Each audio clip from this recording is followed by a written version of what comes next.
Next up is channels. Again, I installed Minium and Speedwell. Both of them created a site and a channel. And so if we take a look at Minium first, now the first thing you're going to notice if you have not worked with 2.1 before, if you're familiar with previous versions, we've moved a lot of settings out of the site settings.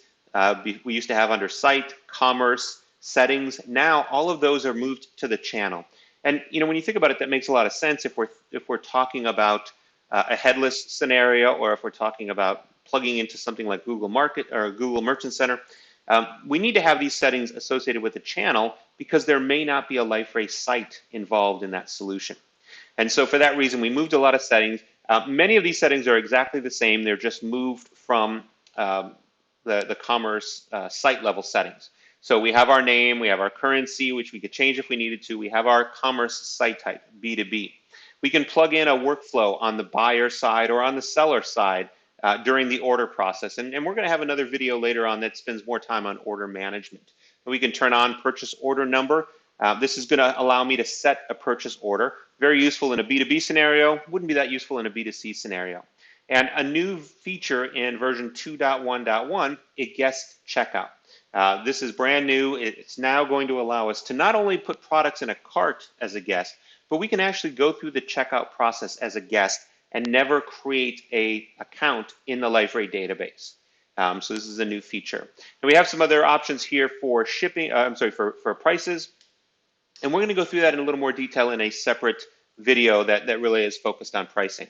Health checks, same as before. Payment methods, same as before. We can set payment methods here at the channel level. And again, this might be a reason where we would want to have different channels because certain payment methods might not be allowed in certain sites. Shipping methods are set at the channel level and those tax calculations. The rest of these, I won't go through in great detail, but we do have the ability to set the type. This is set when we are creating it. And we're going to create a channel here in a second, so we'll see that. Notification queue and templates, that's just if we want to associate certain notifications. A lot of different templates for us to choose from. So when an order is submitted, when a order is processed, when an order is shipped or completed, all of those things can be sending out notifications. And if there are notifications in the queue, we'd be able to check those from the notification queue. Now, category display pages and product display pages, we're going to go through those in more detail when we talk about setting up our storefront. But for now, we'll just kind of skip past those. And then we have payment restrictions and shipping restrictions. Now, this does allow us to do some restrictions for certain markets. So if there is a country we don't want to ship to or a country we don't want to process payments from, we can do that from here. Now, to create a new channel, very simple. Like I said, we just need to provide a few things: name, currency, and then the type. And like I said, for now, site is the only option. We'll add that. And once we've done that, if we go in, the first thing we need to do is we need to actually associate it to a site. Now, I don't have a Supro site, but I do have the guest site. So I'm just going to select that as my site and save it.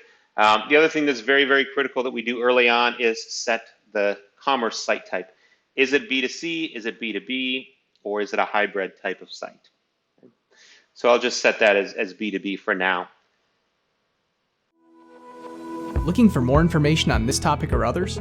Check out our links in the description. Don't forget to like, comment, subscribe, and hit the bell for notifications. Thanks for watching.